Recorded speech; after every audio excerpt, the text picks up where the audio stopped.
The McKinney Lions just missed out on a trip to the regional tournament as Coach Chris Rednour joins us now. And Chris, last month, Rockwall, Highland Park finishing 1-2. They advanced to the regional. Your team comes in third at that tournament in Rowlett. What separated your team from those two?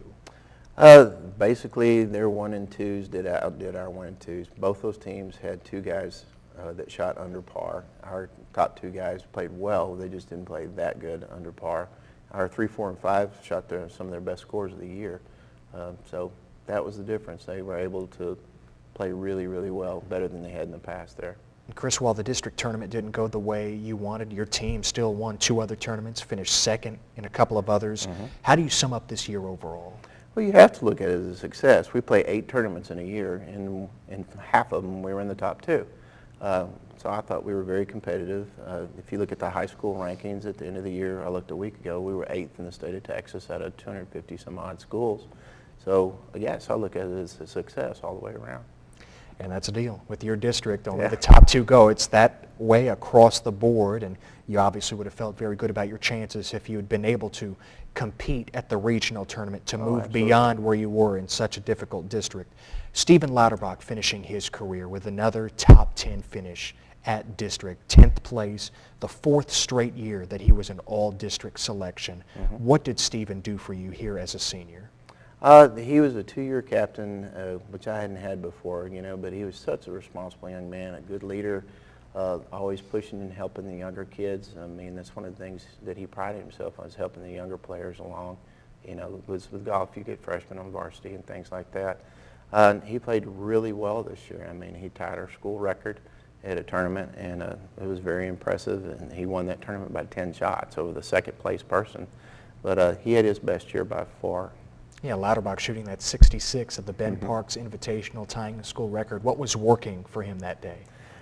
He just couldn't miss. I mean, everything was working well that day, and he very easily could have shot a couple more under. It was interesting looking at his scorecard. It had no 5s on it. It was all 3s and 4s. He birdied all 4 par 4s, and then made a couple of other birdies. But he played extremely well. It was a fantastic round. I remember last year, Chris, you told us that Stephen was the kind of player that gave you an ice cream headache. He was a high-risk, high-reward player. That's right. Did he tone that down at all this year? Yeah, I would say he did. He didn't have as many ups and downs. I mean, he always made a lot of birdies, but he would offset that with some doubles. And like I said, he had all 3s and 4s in the card. Obviously, he didn't have even one bogey for the entire round. But yeah, he was much more steady and a good steadying influence. He was always one of the best players at every tournament we went to.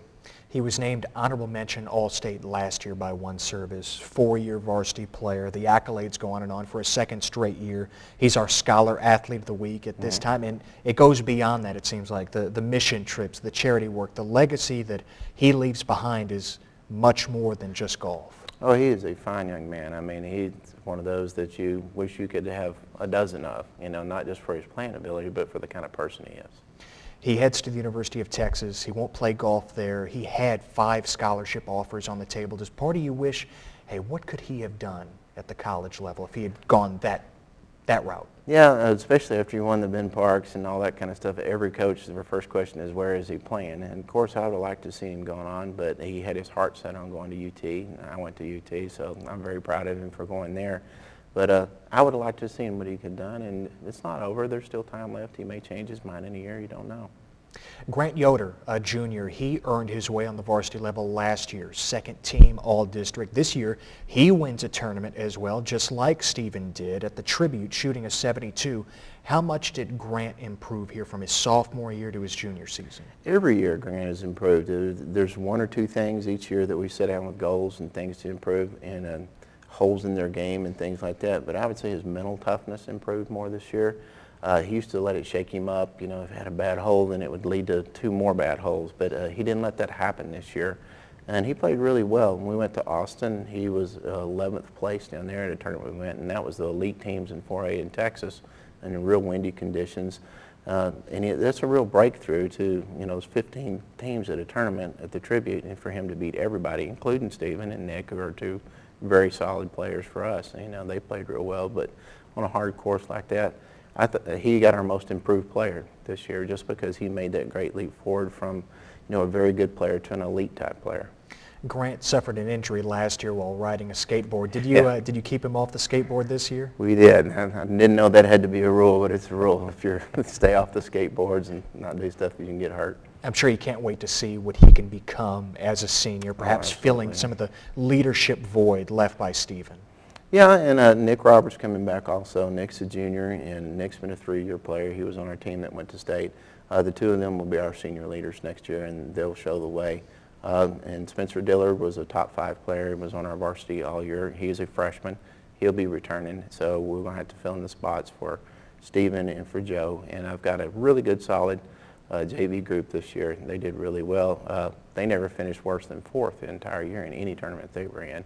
And in one tournament, they finished 2nd and 3rd, my 2nd team and my 3rd team. So there'll be a lot of competition for those top spots. And they will compete in a new class, a new district next year. It features Allen, the 3 Plano schools, Boyd, which went to state a couple of years ago, took home 2nd place, a tie for 2nd place. How does this new league compare with what you've already been dealing with in 10-4A, the likes of Highland Park and Rockwall and Pierce, other tradition-rich schools? Well, we're used to playing against top-level competition. I mean, maybe with some other sports, the size of the schools have a lot to do with it, but in golf, you just got to find the right 5 guys. We compete against 5A schools all the time, including Boyd, including Allen, all those guys. We play against them on a regular basis, so it won't be that big a change as far as golf goes. You mentioned your state tournament team a couple of years ago. You've been on the cusp of advancing to regionals the last 2 seasons. What's your vision for this program now with that youth that you have there underneath the surface ready to break through? I just want everybody to push themselves to be the best they possibly can be. We have a plethora of good golfers in this city and at our high school, along with the other 2 schools. And I think they just need to keep pushing themselves. And if you keep the competition constantly, everything we do is designed to make you push yourself to be better. I mean, from what spots you get to play, you know, I always tell them you're on a ladder. You can go up or down the ladder. You're as good as your last round at all times. Even your best players, like Stephen, didn't always play number 1. I mean, sometimes he would play number 3, you know, just depending on how you're playing at the time. And that tends to focus them in on trying to improve. If they will do that, we can compete with anybody. Chris, thanks so much for the time. Congratulations on the season. Okay. Well, thank you very much. It's nice to see you again. Chris Rednour, head coach of the McKinney Lions. They're ready for what the future holds, a new classification moving up to 5A, but very similar competition.